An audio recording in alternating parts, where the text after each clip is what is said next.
ভক্তবৃন্দের চরণে আমার কোটি কোটি দণ্ডবৎ প্রণিপাত। গতকাল ভাগবত সপ্তাহের প্রথম দিন, আজ দ্বিতীয় দিন। প্রথম দিনে শেষ হয়েছিল প্রথম দিন কর্দম দেবহূতি কপিল দেবহূতি সংবাদী।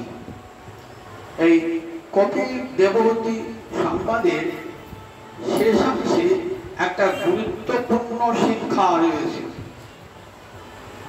হরনুষ্টে গুরুস্ত্রাতা গুরুনুষ্টে নকশ্চন তস্মাৎ সর্ব প্রযত্নেন গুরু এবং প্রসাদয়। কাহিনীটা তোমরা শুনলেন, কাহিনী থেকে শিক্ষাগুলো কি সেগুলো গ্রহণ করতে হবে। কাহিনীগুলো থেকে কোন শিক্ষাগুলো গ্রহণ করব? জয় বিজয়ের কাহিনী শুনলেন, তাদের পতনের কথাও শুনলেন। কেন কেন তাদের পতনটা হলো সেটা কালকে কিঞ্চিত আস্বাদন করেছি, কিন্তু একটু অসম্পূর্ণ থেকে গেছে। হরনুষ্টে গুরুস্ত্রাতা গুরুনুষ্টে নকশ্চন তস্মাৎ সর্ব প্রযত্নেন গুরু এবং প্রসাদে। আমরা বাংলা পয়ারে কি বলি? কৃষ্ণ তুষ্ট হলে গুরু রাখি পারে পারে, গুরু রুষ্ট হলে কৃষ্ণ রাখি পারে না।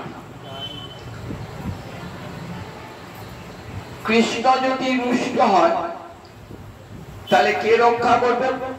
গুরুদেব রক্ষা করবেন।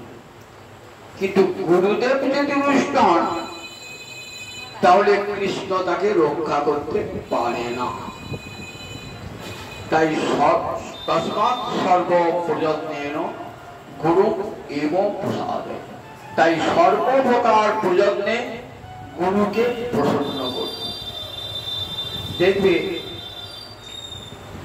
আপনারা দেখবেন মহাপ্রভু সহদেব গোস্বামী পাদকে যখন 64টি ভক্তি অঙ্গের কথা শোনাচ্ছেন, তখন প্রথমেই বলছেন যে ভক্তি রাজ্যে প্রবেশ করতে হলে প্রথমেই গুরুচরণে শরণাগতি সর্বাগ্রে দরকার। গুরুচরণে শরণাগতি ছাড়া কখনো ভক্তি রাজ্যে প্রবেশ হয় না।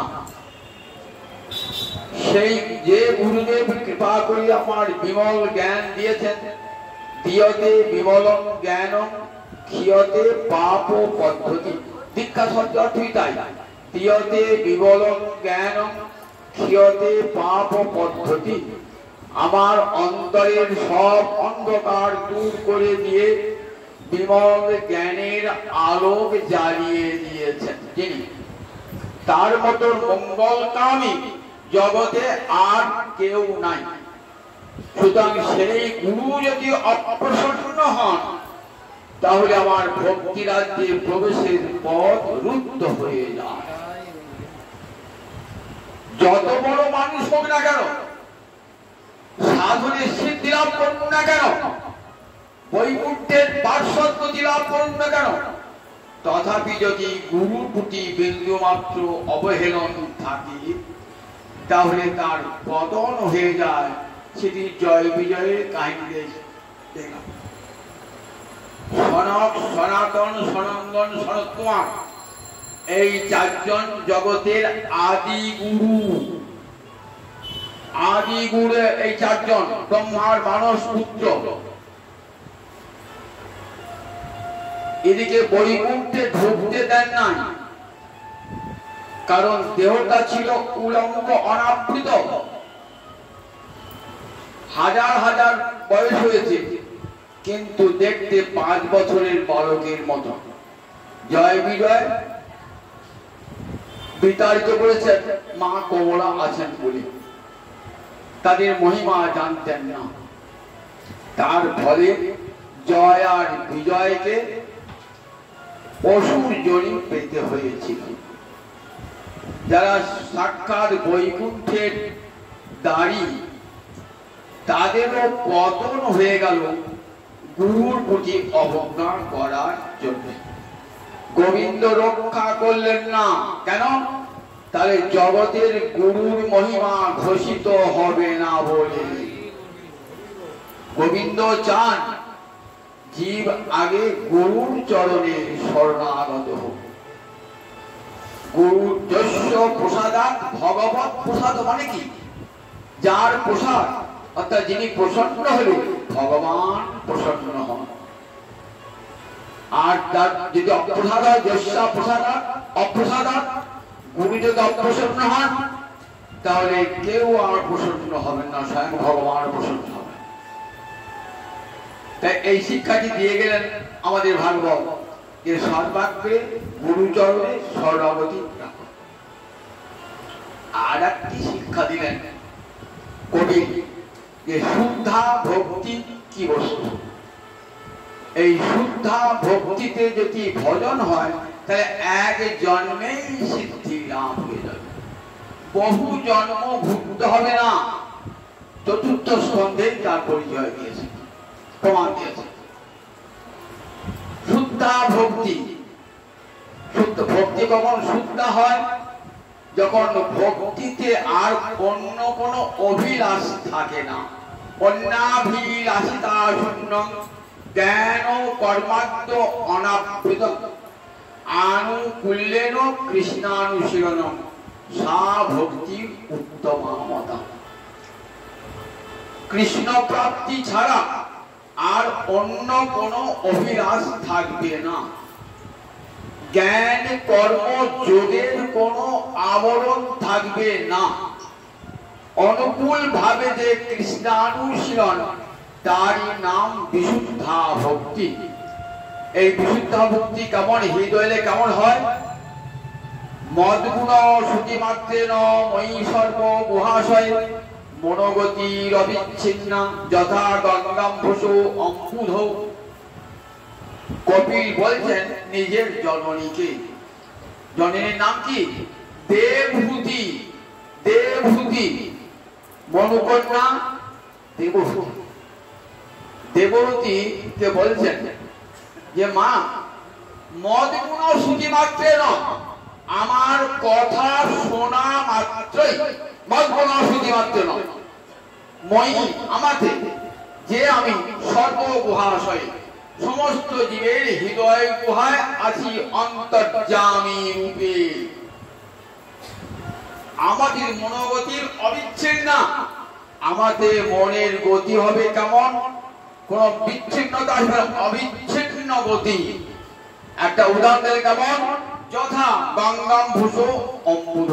অম্বুষ মানে জল, গঙ্গাম্ভুষ মানে গঙ্গার জল, অম্বুধি মানে সমুদ্র।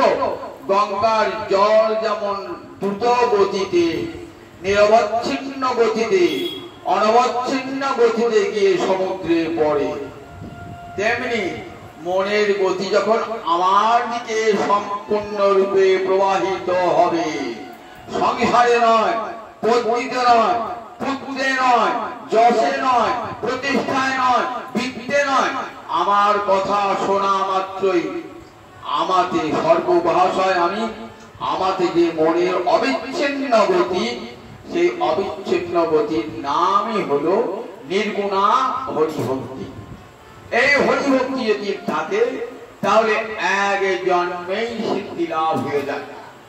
তার উদাহরণ, তার প্রমাণ দেখালেন চতুর্থ স্কন্ধে ধ্রুবের উপাখ্যানে।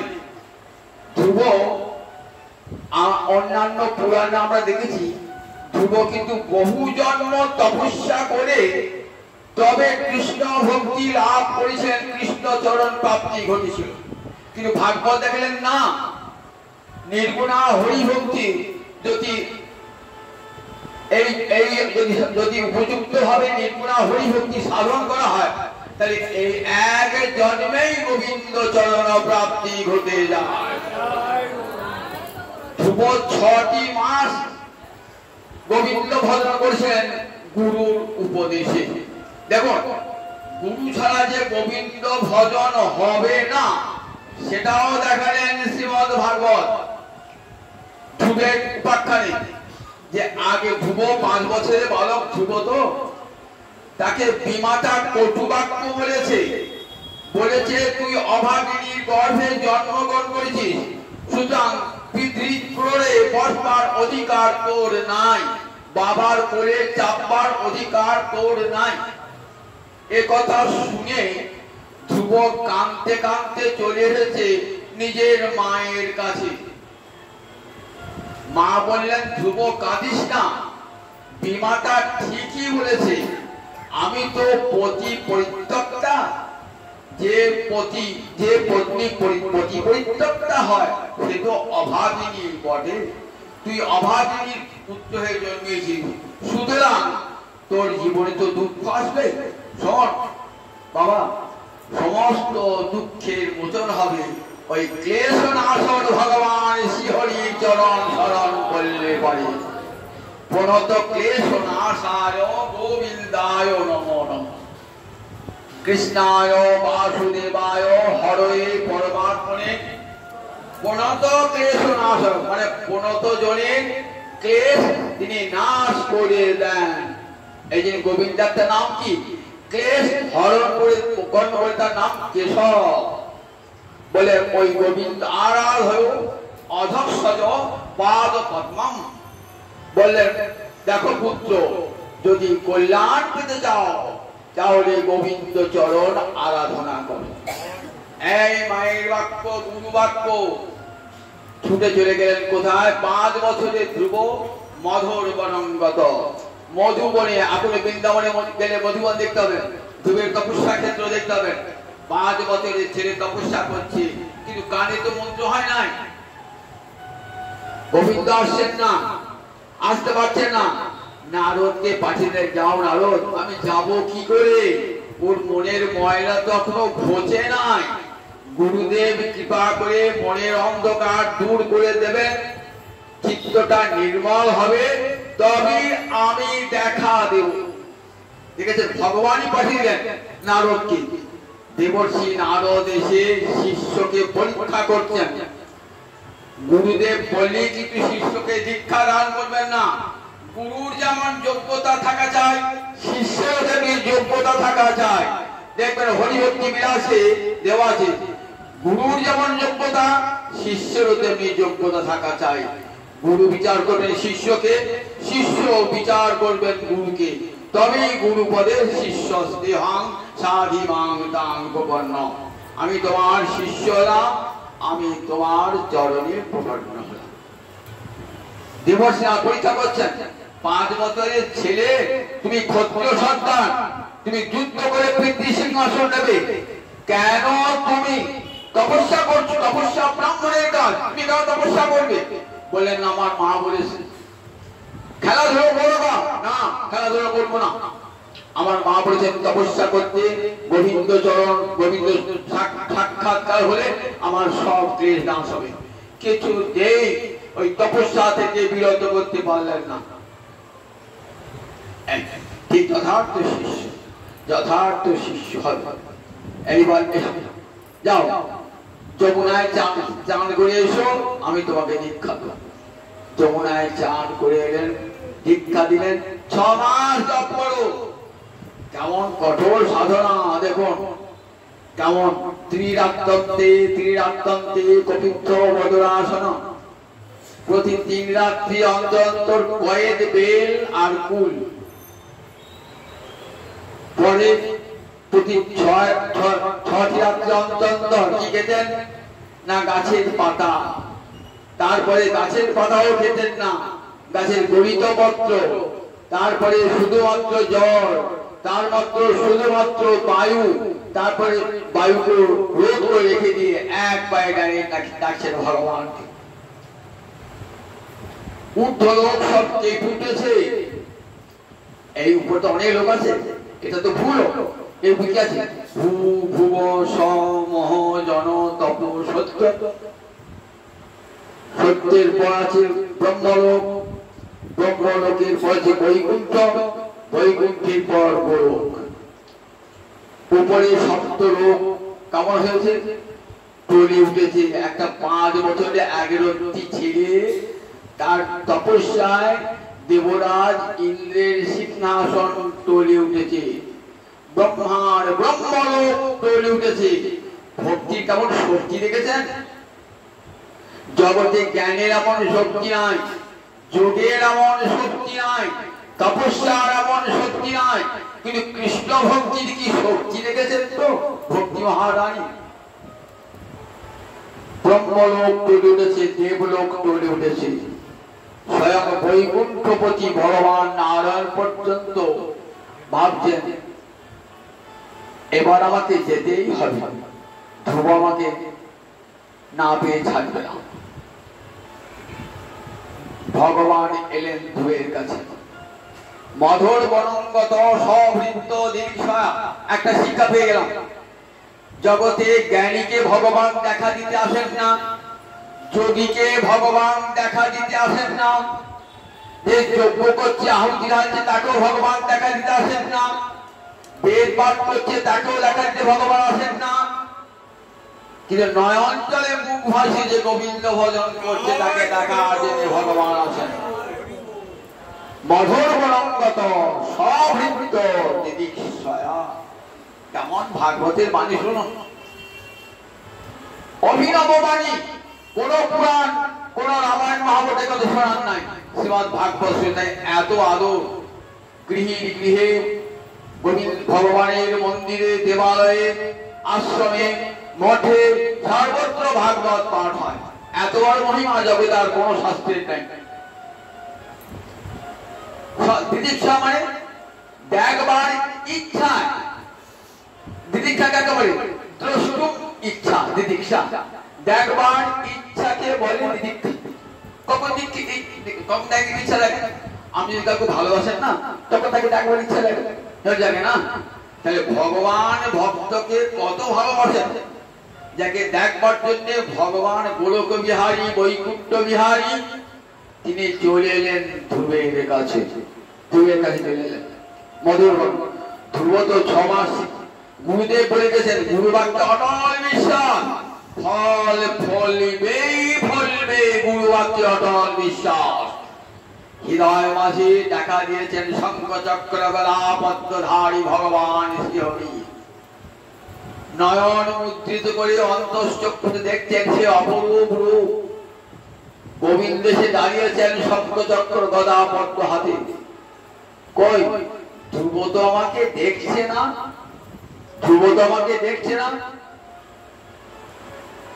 তোমাকে দেখবে কি করে ঠাকুর? তুমি যে ভিতরে রয়েছো, তোমার তো দুটো মূর্তি, ভিতরে একটা মূর্তি, বাইরে একটা মূর্তি। ওই ভিতরের মূর্তি দেখেই ধ্রুব আর জগতের দিকে তাকাবে না। তাহলে এখন উপায় কি? ঠাকুর তোমার ভিতরের মূর্তিটা অদৃশ্য করে দাও, অন্তর্ধান করে দাও। তখনই ধ্রুব চোখ মেলে তাকাবেন, কোথায় গেল আমার অন্তরের হরি। ভগবান অন্তর্হিত হলেন হৃদয় হতে। ধ্রুব ভাবছেন কোথায় গেল, যাকে দেখলাম হৃদয়ের মাঝে, কোথায় গেল, কোথায় গেল? নয়ন মিলেছেন আমার নয়ন সমুখে, আমার ধ্যানের ধন দাঁড়িয়ে আছে। লেখাপড়া শেখে নাই, 5 বছরের ছেলে। অন্তরে ইচ্ছা ভগবানকে স্তব করবেন। কিছুই তো লেখাপড়া জানেন নাই, কখনই করেন নাই, কি করে স্তব করবে? কৃষ্ণ ইচ্ছায় কি না হয় বলুন তো? মুখং করতি বাচালং পঙ্গং লঙ্ঘয়তি গিরিম যৎকৃপাতমহং বন্দে পরমানন্দ মাধব। মুখ বোবা বাচাল হয়ে যায় গোবিন্দের করুণায়, বোবা বাচাল হয়ে যায়। গোবিন্দ কি করলেন? গোবিন্দের শাক থাকে, ওই যে নাদ ব্রহ্ম শঙ্খ থাকে না, শঙ্খ নাদ ব্রহ্ম, ওই ধ্বনি হইতে সব বর্ণমালার সৃষ্টি। শাক বাজান না, নাদ ব্রহ্ম। যত দূর এই শাকের ধ্বনি যাবে, তত দূর সব অমঙ্গল দূর হতে হতে যাবে। ওই যে ধূপের গন্ধ সে ঠিকিয়ে দিলেন, যেই ধূপের গন্ধ সে ঠিকিয়ে দিয়েছেন না, অপূর্ব স্তব করছেন। ধ্রুব কি নেবে বলো? কিছুই নেব না। নেবার জন্য তো এসেছিলে। কি জন্য এসেছিলেন ধ্রুব? যে আমার পিতা উত্তানপাদ যে সিংহাসন পান্নায়, আমার পিতামহ মনু যে সিংহাসন পান্নায়, আমার প্রপিতামহ ব্রহ্মা যে সিংহাসন পান্নায়, আমি সেই সিংহাসন যেন লাভ করতে পারি। তা না তোমার শব্দবাদী তো এসেছি। বলছে না না প্রভু, কৃতার্থস্মি বরং ন যাচে, আমি কৃতকৃতার্থ হয়েছি। আমি আর কোনোবারে চাই না তোমার চরণ সেবা ছাড়া, আমি আর কোনোবারে চাই না। আমার চাইলেও যেন দিও না হে তোমার রাঙা চরণের সেবা ছাড়া, আমি কোনোবারে চাই না। নেবে না? আমি কৃতার্থ। তাই এতক্ষণ আমার যে প্রার্থনা করছিল, তখন কি জানতাম তুমি এমন ধন এমন করে দাঁড়িয়েছে সামনে, তোমার অপূর্ব রূপ দেখে আর আমি সব ভুলে গেছি, সব ভুলে গেছি। কৃতার্থ বরং যাচ্ছে, কোনো বল চাই না। কাঁচ আমি বিচিন্নন দিব্যরত্নং প্রাপ্তম, দেববৃন্দ গুঞ্জম, দেবতাও দেখা পায় না, মনুষ্যও দেখা পায় না। আমি তোমাকে পেয়ে গেছি প্রভু। কাছের টুকরো খুঁজছে না, খুঁজতে খুঁজতে দিব্যরত্ন পেয়েছি। আর কি কেউ অন্য কিছু পেতে চায় না? দিব্যরত্ন হিরে পেলে আর কাঁচের জন্য কেউ কাঁদে নাকি? কাঁচের জন্য হিরে পেয়ে গেছি তো। এই বরটা দাও প্রভু। কি বল?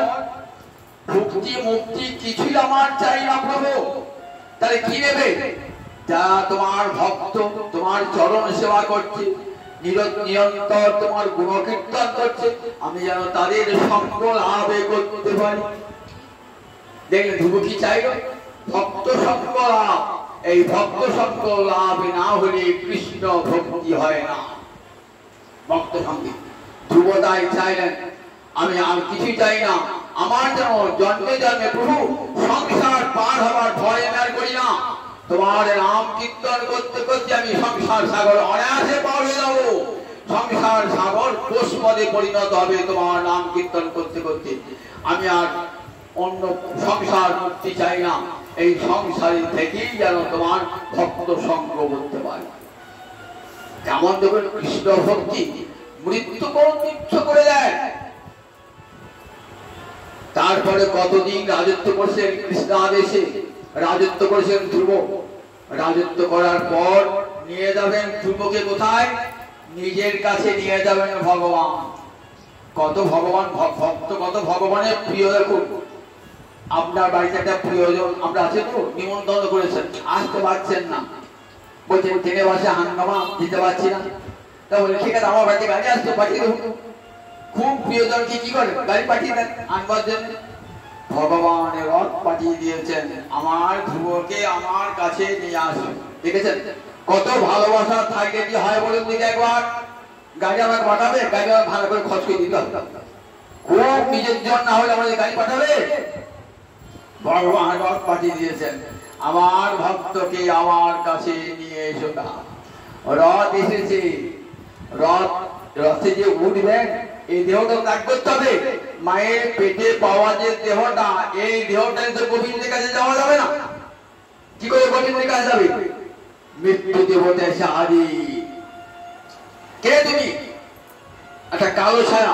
আমি মৃত্যু দেবতা জন্ম এসেছি, আমাকে নিতে হলো না।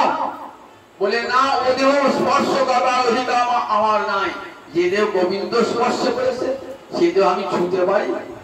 তাহলে বলে তুমি তোমার চরণ দুটো আমার মাথায় দাও। যমরাজা পরম বৈষ্ণব। সে কথা জানেন? পৃথিবীতে 12 জন বৈষ্ণব আছে। কতদিন বলেছি 12 জন বৈষ্ণব। কে কে বলেন দেখি? স্বয়ম্ভূ, শম্ভু, নারদ, কুমার, কপিল, মনু, প্রহ্লাদ, জনক, ভীষ্ম, বলি বয়া সখী বয়ম। যমরাজা বলছে পৃথিবীতে 12 জন বৈষ্ণব। কে কে? স্বয়ংভূ মানে ব্রহ্মা, শম্ভু মানে শিব, শম্ভু নারদ, কুমার শরৎ কুমার, কপিল কুমার, কপিল মনু, আর প্রহ্লাদ, জনক, ভীষ্ম, বলিরাজা, ব্যাসনন্দন, সুখদেব, আর আমি জঙ্গলে বলছি। তা একজন বৈষ্ণব আর একজন বৈষ্ণবের মাথায় পা রাখতে পারে? তারা কার মাথায় পা রাখে না? তারা বলে আমার মাথায় পা রাখবো, এই যে বৈষ্ণবের মুখ। বৈষ্ণব কোনদিন অপরের মাথায় পা দেন না, বলেন তোমার চরণ দুটো আমার মাথায় দাও। এটাই তো বৈষ্ণব ধর্ম। ব্রাহ্মণ চণ্ডালাদি কুকুরান্ত করি, দণ্ডবাদ করিবে বহু মান্য করি। এই সে বৈষ্ণব ধর্ম সবারে প্রণতি, সেই সে পাশন্ডি যার ইথে নাহি মতি। ব্রাহ্মণ চণ্ডাল সবার পায়ের ধুলো নেন বৈষ্ণব, এটাই তো বৈষ্ণবের বড় গুণ। স্বয়ং রামদাস বাবাজি এই যুগে দেখিয়ে গেছেন, একটা কুকুরের পায়ের চরণ ধুলি পর্যন্ত মাথায় নিয়েছেন, জগৎকে রেখেছেন। আদিজ চন্দ্রালী তাই দিতে পারেন? তাহলে না না না, তোমার মাথায় পা দিতে পারবো। তাহলে উপায় কি? আমি একটা নতুন বস্ত্র আনছি, সেই বস্ত্রটা আমার মাথায় থাকবে, আর বস্ত্রের নিম্নাংশ কিনা বা চরণটা ঠিকই না। তাই আনা হলো বস্ত্রটা মাথায়, জয়ের মাথায়, আর নিচের চরণ দিয়ে উঠে গেলেন, জগৎকে দেখালেন। উপরে উঠতে গেলে কি করতে হয়? সিঁড়ি চাই। উপরে উঠতে রথটা উঁচুত, তো উঁচুতে উঠবেন কি করে? সিঁড়ি চাই। তো তার সিঁড়িটা কি না, মৃত্যুর মাথাটা হলো সিঁড়ি। সেই মৃত্যুর মাথায় পা দিয়ে ধ্রুব রথে উঠলেন, জগৎকে দেখালেন দেখো মৃত্যুর মধ্যে পদম ধত্তা। মৃত্যুর মাথায় পা দিয়ে ধ্রুব চলে গেলেন বৈকুণ্ঠ লোকে, সঙ্গে গেলেন নিজের জননীকে। সত্য জননী কৃতার্থা বংশে যদি বৈষ্ণব জন্মায় তাহলে কি হয়? জননী হয় রত্নগর্ভা, আর কুলং পবিত্রং জননী চ কৃতার্থা, বংশ পবিত্র হয়ে যায়, আর জননী কৃতকৃতার্থ হন। আর ধ্রুবের জন্য মায়ের যাত্রা কোথায়? ওই বৈকুণ্ঠে নূতন বৈকুণ্ঠ তৈরি করলেন, তার নাম ধ্রুবলোক। আজ আকাশে ধ্রুব তারা দেখেন তো, ওটা কি? ধ্রুবলোক। ওখানে ধ্রুবকে বৈকুণ্ঠের মতন ধ্রুব চলে গেলেন। ভাবছি আমার পৃথিবী মা কোথায়? দেখাচ্ছে ওই দেখো তোমার আগে আগে যাচ্ছেন তোমার মা, তার জন্য একটা আলাদা রথ। দেখো দেখ কেমন দেখালেন ভগবান, যে দেখো শ্রীমদ ভাগবত দেখালেন। দেখো ভক্তিতে কিনা হয়, এক জন্মে 6টি মাস তপস্যা করে ধ্রুব সিদ্ধি লাভ হল, গুরুপাদ পদ্ম আশ্রয় করে চলে গেলেন বৈকুণ্ঠে। এরপরে আমরা দেখতে পাই চতুর্থ স্কন্ধে আর একটি পুরঞ্জনের উপাখ্যান। একটাকে শুনলেন তো, পুরঞ্জন। জীবাত্মাকে কি বলেছে? জীবাত্মাকে পুরঞ্জন বলেছেন। কেন? পুরং জনতি, যেমন যেমন কর্ম করবেন সেই অনুযায়ী আপনার পুরটা তৈরি হবে। পুর মানে নগর, পুর মানে আবাস, যেখানে থাকা হয় তাকে পুর বলে। এই দেহটাকে কি বলে? ব্রহ্মপুর। উপনিষদ বলেছে না ব্রহ্মপুর। এখানে ব্রহ্ম থাকেন। কে থাকে? জগতে অন্তর্যামী পরমাত্মা ব্রহ্ম। এই দেহ মাঝে রয়েছে। তাই আপন বড় ফল। পাখির দেহটাও ব্রহ্মপুর, হাতির দেহটাও ব্রহ্মপুর, কুকুরের দেহটাও ব্রহ্মপুর, কারণ সবই ব্রহ্ম রয়েছে। দুই রূপে আছেন, জীবাত্মা এবং পরমাত্মা দুই রূপে রয়েছেন। পরমাত্মা রয়েছেন পিছন দিকে, আর সামনে আছে ভোগের জগৎ। জীবাত্মার মুখটা পিছন দিকে ঘোরে না, কোন দিকে ঘোরে? সামনের দিকে। স্ত্রী পুত্র ঘর সংসারের দিকে, ভোগের দিকে ছুটছে। আর পিছনে আছেন ভগবান, দেখতে পায় না। কে দেখিয়ে দেন? সাধু গুরু বৈষ্ণব এসে দেখিয়ে দেন। একবার পিছন ফিরে তাকাও, দেখো একটা পাখি রয়েছে, পরমাত্মা পাখি, তাকে দেখো, দেখলে তুমি মুক্তি লাভ করবে। দুষ্টং যদা পশ্যতি অন্নমিষং অস্য মহিমানমিতি বিদুষোভ। যে সাধু গুরু বৈষ্ণবের সেবার পরে পিছন দিকে তাকান, ভগবানের দিকে তাকান, পরমাত্মার দিকে তাকান, তখন এই জীবের কি হয়? জীবের উত্থায়ন ঘটে। তখন এই জীব ভজন করতে করতে উঠতে ওঠে, গুরু কৃপাতে উঠতে ওঠে। বলেন এই জীবাত্মা কি করে মায়ার কবলে কবলিত হয়ে যায়।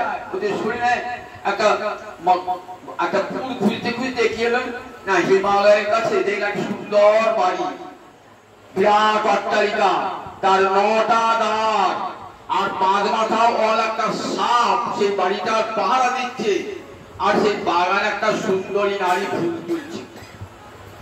এই সব প্রাচীন বলি রাজাকে দেবর্ষী নারদ এই গল্পটা বলছে। বলছে রাজা এই গল্পটা সত্যি নয়, এটা একটা রূপক, তোমাকে বোঝাবার জন্য এটা বলছি। রূপক কাকে বলে? যার ভিতরে একটা অর্থ, যার বাইরে একটা অর্থ। ভিতরে অর্থটাই আসল, বাইরে অর্থটা আসল নয়। দেখলেন একটা পুর, দেখলেন বাস্তবটা মতো জায়গা, দেখলেন সে বিশাল অট্টালিকা, সুন্দর ফুলের বাগান, সেখানে এক সুন্দরী রমণী, আর সেই বাড়িটাকে রক্ষা করছে কে? 5 মাথা ওয়ালা একটা সাপ রক্ষা করছে, আর সেই বাড়িটা 9টা দ্বার। তাহলে এই বাড়িটা কি করতাম? এই বাড়ি হলে এই দেহটা হলে বাড়ি, দেহটা হলো বাড়ি। 9টা দ্বার আছে, নবদ্বার, চক্ষু 2 চক্ষু, 2 কর্ণ, 2 নাসিকা, মুখ একটা, আর বলদ্বার, মূত্রদ্বার, মোট 9টি দ্বার, নবদ্বার। আর 5 পঞ্চপ্রাণ, প্রাণ, অপান, সমান, ব্যান, উদান, এই পঞ্চপ্রাণ হলো 5 মাথা ওয়ালা সাপ। আর ওই রমণীটিকে, ওই রমণী হলো মায়া। ওই মায়ার কবলে কবলিত হয়ে আমি ভগবানকে ভুলেছি। শেষ পর্যন্ত কি হলো? ওই রমণীর কথা চিন্তা করতে করতে পুরঞ্জনের মৃত্যু হলো। পরজন্মে সে রমণী হয়ে জন্মালো। রমণী হয়ে জন্মালো, তার কৃষ্ণ ভক্তি যায় নাই। বিবাহ হলো এক রাজার সঙ্গে। ভক্ত রাজা ভজন করেন। একদিন রাজার মৃত্যু হলো, সহবরণে যাবেন বলে চিতা সাজিয়েছেন। এমন সময় সেই পরমাত্মার সখা এসেছেন, বলছেন কাঁদছো কেন তুমি? আমার স্বামীর জন্য। কে তোমার স্বামী? আমি তোমার পরম বন্ধু, আমাকে ভুলে গেছো? একবার তাকিয়ে দেখো, তুমি আমি 2 জন এক দেহ বৃক্ষে বাস করতাম, তুমি আমাকে ভুলে সংসারে মাতোয়ারা হলে, আর আজ কাঁদছো স্বামীর জন্য। কে তোমার স্বামী? কে তোমার পুত্র? কে তোমার কন্যা? আমি তোমার চিরদিনের সাথী, আমাকে ভুলেছ। তখন চৈতন্য হলো। তখন আবার পুরঞ্জন ভগবানের দিকে মুখ করে জগৎকে দেখালেন। গুরু কৃপায় সাধক যখন গুরু কৃপায় গোবিন্দমুখী হয়, তখনই জীবের মুক্তি হয়ে যায়। পুরঞ্জন উপাখ্যান আছে। এরপরে শুনছেন রাজর্ষি ভরত উপাখ্যান শুনেছেন। রাজর্ষি ভরত, দেখুন নাম রাজর্ষি, রাজা ছিলেন, পরে ঋষি হয়েছেন রাজর্ষি। একান্ত একটা বড় শিক্ষা পেলাম। দেখুন রাজর্ষি, দেখুন কৃষ্ণ ভক্তি মানুষকে এমন উত্তঙ্গ সীমায় নিয়ে যায়। সুদৃষ্ট যদাম সুতান শহীদ রাজ্যং হৃদিস্পৃশ যহং যুবৈব মলবাদ উত্তম সরবল আলসম। বলছেন মহারাজ, তুমি জন্মিয়েছো তো ভরত বংশে জন্মিয়েছো। কাকে বলছে? মহারাজ পরীক্ষিতকে বলছেন, পরীক্ষিত জন্ম কোন বংশে? এই ভরতের বংশে জন্মিয়েছে। তুমি অভিশাপ পেয়েছো বলে আজ গঙ্গার তীরে এসেছো। আর তোমার পূর্বপুরুষ রাজর্ষি ভরত অভিশাপ পান নাই, কৃষ্ণ অনুরাগে এসেছিলেন, ভালোবেসে এসেছিলেন। আর সংসার ভালো লাগে না। কৃষ্ণ ভালোবাসা আর বিষয়ে ভালোবাসা দুটো কখনো একসঙ্গে থাকে না। ধীরে ধীরে যে কৃষ্ণ ভালোবাসায় বৃদ্ধি প্রাপ্ত হবে, দেখবেন তখন বিষয়ে ভালোবাসা দূরে চলে যাবে। আর যদি বিষয়ে ভালোবাসা বৃদ্ধি প্রাপ্ত হয়, কৃষ্ণ ভালোবাসা দূরে চলে যাবে। দুটো কখনো এক জায়গায় থাকতে পারে না। তাই দেখুন রাজর্ষি ভরতের নাম রাজর্ষি। সুদৃষ্ট সুতান, যে পত্নীকে পুত্রকে ত্যাগ করা যায় না কখন? বুড়ো বয়সে নয়, যুবক বয়সে ত্যাগ করলে নিজের পত্নীকে, পুত্রকে, আত্মীয়কে, স্বজনকে। সুদৃষ্ট সুতান, তার মানে কি? পত্নী, শুধু মানে পুত্র, শহীদ, বন্ধু বান্ধব, রাজ্য, হৃদয়কে স্পর্শ করে যারা। আমার ছেলেরা একটু কষ্ট হলে আমারও কষ্ট হয়, আমার স্ত্রীর একটু কষ্ট হলে আমারও কষ্ট হয় না। হৃদয়কে স্পর্শ করে বলে আমার আত্মীয় স্বজন যারা তার কষ্ট পেলে আমার অন্তরে কষ্ট হয়, হৃদস্পর্শ হৃদয়কে স্পর্শ করে। এদিকে ত্যাগ করলেন এক মুহূর্তে। মহারাজ পরীক্ষিত অবাক হয়ে শুনছেন। রাজা অবাক হচ্ছ, উদ্যম শ্লোক লালস, ভগবান গোবিন্দের যে ভালোবাসা, লালসা মানে ভালোবাসার চরম সীমা আসবে, তখন দেখবেন আপনা আপনি সব ঘর বাড়ি স্ত্রী পুত্র সব তুচ্ছাতি তুচ্ছ হয়ে যাবে, অত দূর যেতে হবে না। আমরা দেখেছি রূপসাথের জীবনে, রঘুনাথ দাস গোস্বামী পদের জীবনে আমরা দেখেছি এত অর্থ বিত্ত যশ প্রতিষ্ঠা, ঘরে সুন্দরী পত্নী পুত্র সব সোনার সংসার এক মুহূর্তে ফেলে গৌচরণে আত্মসমর্পণ করে চলে যাবে। কৃষ্ণের ভালোবাসা এমনই হয়। রাজর্ষি ভরত ঠিক এমনি করে গুরুচরণে সমর্পণ করে চলেন কোথায়, ভগবানের কাছে চলেন। কোথায় এলেন? গণ্ডকী নদীর তীরে পুরো ঋষির আশ্রমে ভজন করলেন। সেখানে একটা হরিণ শাবকের মায়ায় পড়ে গেলেন। দেখেছেন গল্পটাকে শুনে আর গল্পটা বলছিলাম। হরিণ শাবকের মায়া পড়ে গেলেন। বলেন দয়া ভালো বটে, কিন্তু যে দয়াটা হরি ভক্তির বাধা সৃষ্টি করে সে দয়া কখনো করো না। ওটা দয়া নয়, মায়া এসেছিলেন দয়া রূপে, মায়া এসেছিলেন দয়া রূপে তাকে ভক্তি ভ্রষ্ট করবার জন্য।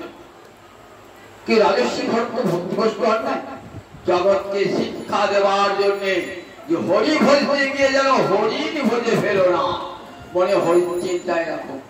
হরিণ চিন্তা করতে করতে বড় জন্মে হরিণ হয়েছিলেন, কিন্তু হরি ভক্তি যায় নাই। রাজর্ষি ভারতে কি করে হরি যায় নাই? মুনিরা যখন শাস্ত্র পাঠ করতেন না, ওই হরিণটা পাশে বসে শুনত। মুনিদের গোবিন্দের ভোগ লাগানো প্রসাদ ফেলে দিত, সেই উচ্ছিষ্ট খেত।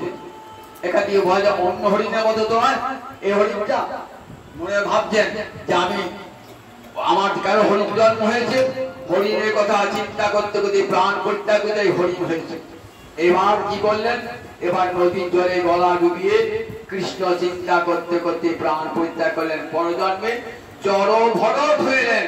জড় নন, কিন্তু জড় পাগলের মতন দেখাতেন, বোবার মতো জড়ন্মত্ত বিষাদবৎ। কেন?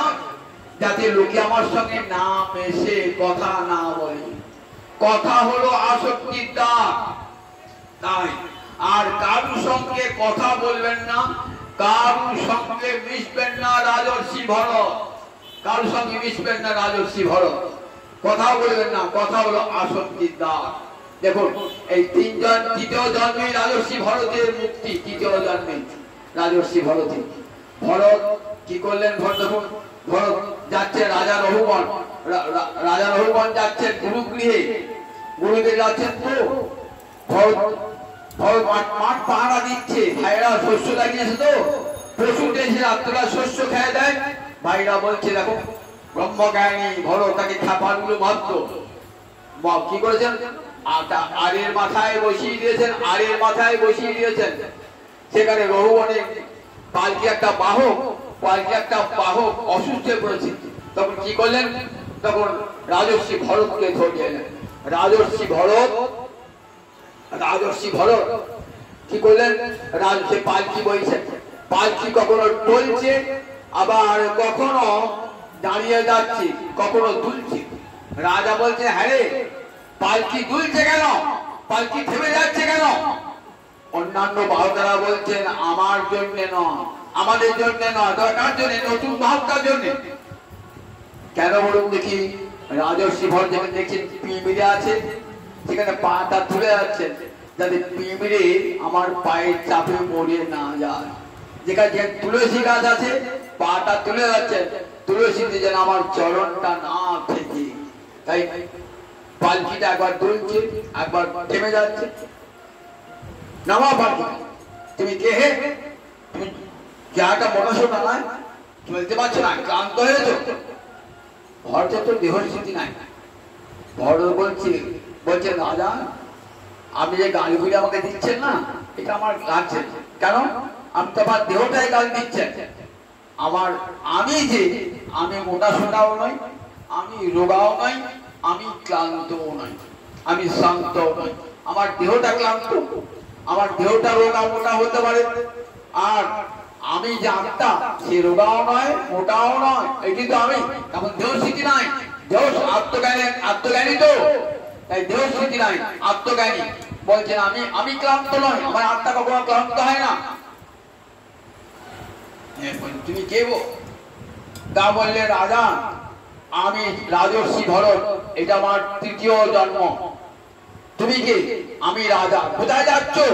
আমি গুরুগৃহে যাচ্ছি। পালকি করে যাচ্ছ গুরুগৃহে? গুরুগৃহে তো পালকি করে যায়?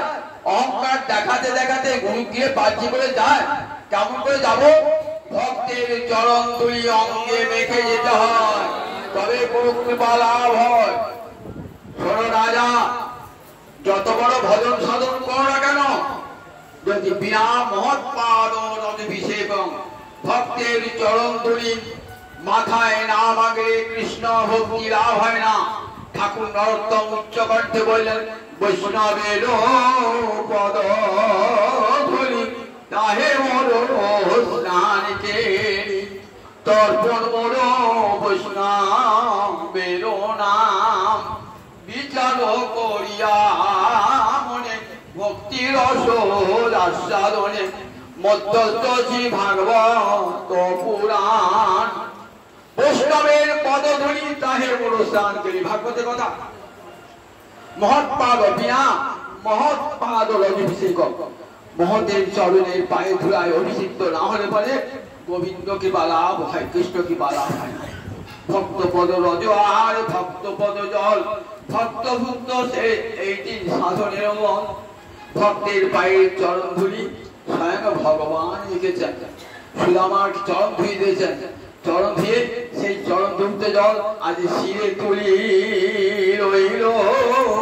ভক্ত পদ জল আজ শিরে তুলি রইল। ভক্ত মহিমা দেখাইতে শিরে তুলি রইল। ভক্তের পদ জল মাথায় নিয়েছেন, এই ভক্তের পদধূলি মেখেই তো কৃষ্ণ আমার গৌর হয়েছেন। চাইছেন ভক্তি লাভ করতে। শাস্ত্র বলছেন ভগবান আমার ভক্তি চায় নাকি? হ্যাঁ, আমার ভক্ত দেখে লোভ হয়েছে। কি লোভ হয়েছে ভক্ত দেখে? বলে হ্যাঁ, ভক্ত আমাকে ভালোবেসে কত আনন্দ পায়, তুমি তো আনন্দ পাও, কিন্তু আমার আনন্দের চেয়ে ভক্তের আনন্দ অনেক বেশি। আমি ভক্ত হতে চাই। কি বল তোমার বিধান দাও। রামায়ণ মহাভারত পুরাণ বেদ উপনিষদ বলছেন জগতে কি ভক্তি চায় তাকে আমরা ভক্তি উপদেশ দান করতে পারি। তুমি ভগবান, তোমাকে আমরা কি উপদেশ দান করবো? বলতে বলো না। তারপরে দেখো আমাদের কিন্তু একটাই বিধান। কি বিধান? ভক্তের চরণ ধুলি অঙ্গে মাখতে হবে, তবে ভক্তি লাভ। তুমি আমি ভগবান হলে আমার জন্য বিশেষ কিছু হবে না? হবে না? এই জগতে যারা ভিআইপি লোক হয়, ভিআইপি হয়, তার জন্য একটা বিশেষ ব্যবস্থা থাকে। আমি লাইন দিয়ে দাঁড়িয়েছি, আর কাজটা আগিয়ে হয়ে গেল। তা আমি ভগবান আমাদের চাল দিতে হবে না? বলে না, আমাদের কাছে ভিআইপি ডিআইপি কিছু নাই, সবার জন্য একদম কি নিয়ম? তাহলে ভক্তের চরণ ধুলি মাখতে হবে। বেশ, আমি ভক্তের চরণ ধুলি মাখবো। কোন ভক্তের চরণ ধুলি? গোবিন্দ যেসব ভক্তি মাখবেন না, যিনি সব ছেড়ে দিয়েছেন, তিনি নিষ্কিঞ্চন, যার গোবিন্দ ছাড়া আর কিছু নাই, সে কে? রাধা রানী হলেন আমার রাধা রানীর সোনার বরণ, রাধা রানীর সোনার বরণ, সোনার চরণ। তার চরণ যে ধুলি লেগে আছে সেটাও সোনার ধুলি। সোনার বরণ, সোনার চরণ, আবার সোনার ধুলি চরণে। সেই ধুলি মাগলেন গোবিন্দ। সরগর খণ্ডন মম শিরসি মণ্ডন দেহি পদ পল্লব মুদারম। দাও দাও রাধে তোমার ওই রাঙা চরণ, ওই রাঙা চরণ আমার শির ভূষণ। দাও দাও আমার, দাও দাও আমার মাথায় দাও গো ওই গোবিন্দ বন্দিত চরণ, আমার মাধবের শিরভূষণ। রাধারীর চরণের ধুলি, সোনার চরণের সোনার ধুলি রেখে কালো কৃষ্ণ আমার গৌর হরি হয়ে শ্যামের গঠন, রায়ের বরণ, আমার গৌরাঙ্গ প্রেমধন। রায়ের রায়ের বরণ শ্যামের গঠন আমার গৌরাঙ্গ হরি রাধা রানীর প্রেমের শোধ করবার জন্য হরে কৃষ্ণ কৃষ্ণ কৃষ্ণ হরে হরে হরে রাম রাম রাম হরে হরে। এই রায় ঋণ শোধ করবার জন্য এলেন।